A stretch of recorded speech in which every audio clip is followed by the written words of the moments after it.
जय श्री कृष्णा। राधे राधे। फाल्गुन मास के शुक्ल पक्ष की एकादशी आ रही है। इस बार एकादशी 2 दिन होगी, तो हमें कौन सी एकादशी करनी है, क्या भोग लगाना होगा, इसके साथ ही कौन से संयोग बन रहे हैं, साथ में पारण कब करना होगा, सभी जानकारी आपको मिलेगी इस वीडियो के अंदर। तो वीडियो पूरा देखना, और अभी तक आपने सब्सक्राइब नहीं किया हो तो अवश्य सब्सक्राइब कर लेना। आइए जानते हैं एकादशी के बारे में। फाल्गुन मास के शुक्ल पक्ष की एकादशी को आमलकी या आंवला या रंग भरी एकादशी के नाम से जाना जाता है।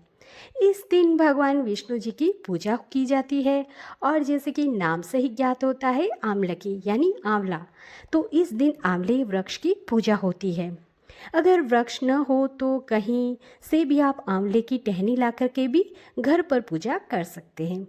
और अगर टहनी भी न मिले तो आप आंवला बाजार में मिलता है, वो फल लाकर घर पर उसको अपने गमले के अंदर या पूजा के स्थान पर किसी पात्र में रख करके भी आप पूजा कर सकते हैं।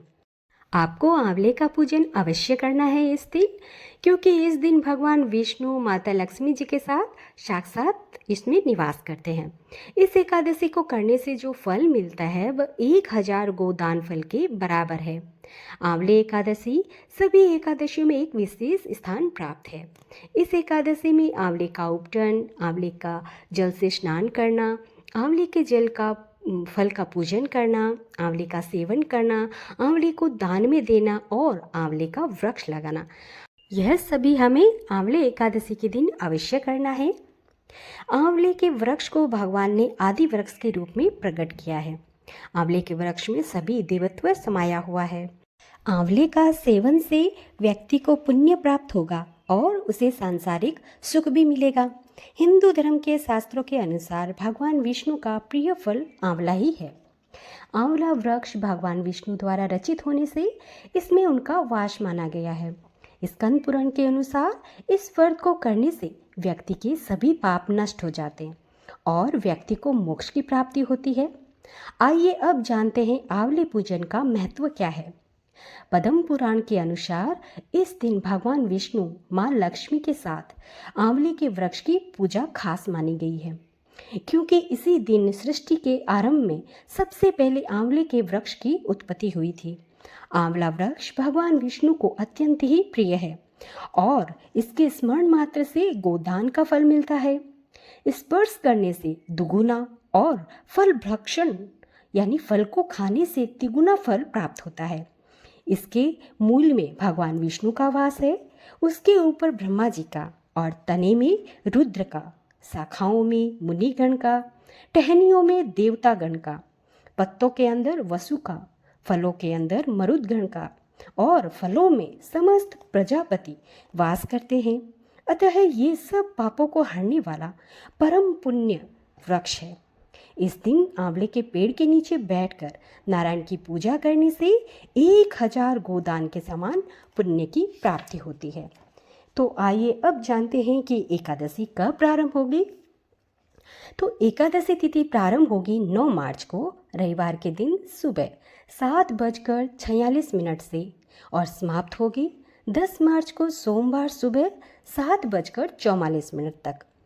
तो उदय तिथि के अनुसार हमें 10 मार्च को सोमवार के दिन ये व्रत रखना होगा और पारण का समय होगा 11 मार्च को मंगलवार के दिन सुबह 6:44 से 8:13 तक। एक बार फिर से सुन लीजिए, 6:44 से 8:13 तक हमें पारण करना होगा। उसके बाद में त्रयोदशी तिथि लग जाएगी, तो हमें उस त्रयोदशी तिथि के अंदर पारण नहीं करना है, उससे पहले ही हमें अपने व्रत का पारण कर लेना है। 10 मार्च को 2025 सोमवार के दिन सर्वार्थ सिद्धि योग भी बन रहे हैं, जो कि सुबह है 6:36 से रात 12:51 तक। यह योग रहेगा सर्वार्थ सिद्धि योग। सर्वार्थ सिद्धि योग बहुत ही शुभ माना गया है। उसके बाद में योग आएगा शोभन योग, जो कि सुबह से दोपहर 1:57 तक रहेगा। उसके बाद में आएगा रवि पुष्य नक्षत्र योग, जो कि रात को 12:51 तक रहेगा। भद्रा भी रहेगी इस दिन सुबह 6:36 से 7:44 तक, यानी 68 मिनट तक भद्राकाल का योग रहेगा। तो आपको इस समय पूजा नहीं करनी है, उसके बाद में आप पूजा कर सकते हैं। तो ये सब योग भी बन रहे हैं, भद्रा में पूजा न करें बिल्कुल भी। आइए अब जानते हैं कि एकादशी के नियम क्या होते हैं। तो एकादशी के जो नियम होते हैं वो 3 दिन के होते हैं। मैंने आगे भी आपको वीडियो में बताया था कि 10वीं तिथि से ही यह प्रारंभ हो जाता है। 10वीं को आप चाहो तो एक समय भोजन कर सकते हो, वरना न कर सको तो आप ऐसा भी कर सकते हैं कि 3 समय भोजन करो, चाहे 2 समय करो, आपको चावल नहीं खाने हैं। 10वीं तिथि को आपको ब्रह्मचर्य का पालन करना है, शुद्ध और सात्विक भोजन करना है, कोई भी तामसी वस्तु का प्रयोग नहीं करना है। और 10वीं तिथि को ही रात को दांतुन अच्छे से साफ कर लें, क्योंकि अगले दिन एकादशी का व्रत जो करना है। फिर अगले दिन सुबह ब्रह्म मुहूर्त में उठें, शुद्ध स्वच्छ कपड़े पहने। अगर पीले रंग के कपड़े हैं आपके पास तो वो अवश्य पहने, वह बड़े उत्तम रहते हैं। उसके बाद में फिर अपने घर के अंदर, घर के मंदिर में भगवान की पूजा करें। उनको पंचामृत से, कच्चे दूध से, शहद से, चंदन से, गंगा जल से, जो भी आपके पास हो उससे आप उनको स्नान कराएं। और आपके पास जो भी प्रतिमा हो, जैसे कि लड्डू गोपाल जी हैं, सालग्राम जी हैं, या भगवान की कोई भी, यानी विष्णु भगवान, लक्ष्मी जी की प्रतिमा हो, या फिर युगल जोड़ी सरकार की प्रतिमा हो, जिसकी भी आपके पास प्रतिमा है, आप उनको स्नान कराएं, उनको पीले वस्त्र पहनाएं, सुंदर सा उनका श्रृंगार करें। फिर उनकी पूजा करें। रौली, मौली, चंदन, केसर, पान, सुपारी, पुष्प आदि से उनका पूजन करें। भोग में आज के दिन आपको आंवले फल का भोग अवश्य लगाना है। और उसके अलावा आपके पास मेवा मिश्री हो या फिर कोई भी मौसमी फल हो, आप उसका भी भोग लगा सकते हैं। और साथ में तुलसी पत्र आपको जरूर डालना है, क्योंकि तुलसी पत्र के बिना भगवान भोग अर्पण नहीं करते हैं। आपके पास अगर पंचामृत हो तो आप उसका भी भोग लगा सकते हैं। फिर धूप दीप करें, आरती करें, चालीसा करें, विष्णु सहस्त्र नाम का पाठ करें। फिर भगवान के समक्ष अपने व्रत करने का संकल्प करें। सीधे हाथ में पुष्प लें, गंगा जल, सिक्का, तिल लेकर व्रत को करने का संकल्प करें। भगवान से प्रार्थना करें कि हे प्रभु, आपकी प्राप्ति के लिए, आपकी शरणागति के लिए, आपको पाने के लिए, आपकी कृपा पाने के लिए मैं आज फाल्गुन मास के शुक्ल पक्ष की एकादशी, आंवले की एकादशी का व्रत करने का संकल्प ले रही हूँ या ले रहा हूँ। आप हमारे ऊपर अपनी शक्ति व भक्ति बरसाने की कृपा करना। आज के दिन कोई भी हमसे किसी भी प्रकार का पाप न हो, झूठ न बोलना हो, किसी की निंदा न हो, हर पाप से हमें दूर रखना। हे प्रभु, और भगवान को यह व्रत आज आपको समर्पित करते हैं। इस प्रकार से भगवान हरि से प्रार्थना करें। फिर आप कथा का श्रवण करें, या आप पढ़ भी सकते हैं या फ़ोन में लगाकर भी सुन सकते हैं। कथा आपको मेरे चैनल पर मिल जाएगी, आप चाहें तो वहाँ से सुन सकते हैं। उसके बाद में तुलसी माता का और भगवान सूर्य की पूजा करें। सूर्य देव को अर्घ दें, रोली, लाल पुष्प, तिल डालकर धूप करें। और तुलसी माता को जल नहीं चढ़ाना है, क्योंकि उन्होंने भगवान श्री हरि के लिए निर्जला एकादशी का व्रत रख रखा होता है। तो उनको रोली मोली, चंदन, भोग, पुष्प और धूप दीप करें। हरि नाम का कीर्तन करते रहें। अगर आपने दीक्षा ले रखी है तो आप गुरु मंत्र का उच्चारण करते रहें, और अगर नहीं लिया है तो आप भगवान का कोई भी नाम स्मरण करते रहें। फिर आप जितना सामर्थ्य हो उस प्रकार से आप अपना व्रत करें, या फिर आप निर्जला कर सकते हैं तो उस हिसाब से करें, नहीं तो आप दूध और फल से करें। एकादशी प्रसाद से भी आप कर सकते हैं, जैसे सिंघाड़ा, राजगिरी, कुट्टू के आटे के बने पदार्थ से आप अपना व्रत को पूर्ण कर सकते हैं।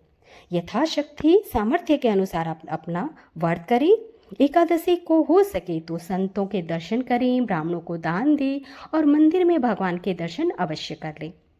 संध्या के समय में घर के अंदर धूप दीप करें, तुलसी माता को घी का दीपक प्रज्वलित करें और हरि नाम का स्मरण करते रहें। फिर अगले दिन यानी द्वादशी के दिन आप सुबह जल्दी उठें। जैसे आप एकादशी के दिन सुबह किए हैं वैसे ही सुबह ब्रह्म मुहूर्त में उठकर गंगा जल, तिल और आंवले का रस डालकर स्नान करें और भगवान के मंदिर में पूजा अर्चना करें। फिर अपने घर के अंदर शुद्ध और सात्विक भोजन बनाएं, भगवान को भोग लगाएं और अपने निर्धारित समय पर पारण करें। तो पारण करने से पहले आपको सीधा निकाल लेना है। या तो आप शुद्ध सात्विक भोजन बनाए हैं वो किसी वैष्णव या ब्राह्मण को भी खिला सकते हैं। अगर ये संभव न हो सके तो आप सीधा निकाल कर यानी सूखा भोजन निकाल कर साइड में रख लें, साथ में दक्षिणा भी, या किसी ब्राह्मण को समय मिले तो उनको दे देना, वरना किसी मंदिर के अंदर भी आप ये सीधा निकाल कर पहुँचवा सकते हैं। उसके साथ में हमें आंवला का भी दान करना है, क्योंकि हमने आंवले एकादशी का व्रत जो किया है तो साथ में जिसको भी हम सीधा देंगे तो उसके साथ में हमें आंवले का भी दान अवश्य देना है। फिर हमें निर्धारित समय पर अपना पारण करना है और यथाशक्ति ब्राह्मणों को, गरीबों को, जो भी चाहते हैं उनको दान यथाशक्ति अवश्य दें। और गायों की ज़रूर सेवा करें, उनको चारा, घास, गुड़ अवश्य खिलाएं। तो इस प्रकार से हमें एकादशी को अपना पूर्ण करना है व्रत। और पहले बताना भूल गई थी तो अब बता रही हूँ कि धार्मिक मान्यताओं के अनुसार भोले बाबा ने माता पार्वती के साथ विवाह किया था। उसके बाद में वह पहली बार काशी आए थे। तो भगवान शिव जी ने माता पार्वती जी को रंग खेलकर सभी के साथ में होली का त्यौहार मनाया था। इस दिन भगवान ने रंग और गुलाल अर्पित किए थे माता पार्वती जी को, तो उस कारण से इसको रंग भरी एकादशी के नाम से जाना जाता है। इस दिन से ही काशी में होली का त्यौहार की शुरुआत हुई थी। लोग बड़े धूमधाम और उत्साह के साथ मनाते हैं ये त्यौहार। और साथ में ब्रज, वृंदावन में, मथुरा में और बरसाना में भी इस दिन बड़ी धूमधाम के साथ सभी मंदिरों में होली खेली जाती है, जो कि केसर और टेसू के फूलों से होली खेलते हैं। तो ये जानकारी थी कि रंगभरी एकादशी किस तरह से मनाई जाती है और क्यों मानी जाती है। तो इसका कारण यही था। तो भक्तों, ये जानकारी आपको कैसी लगी?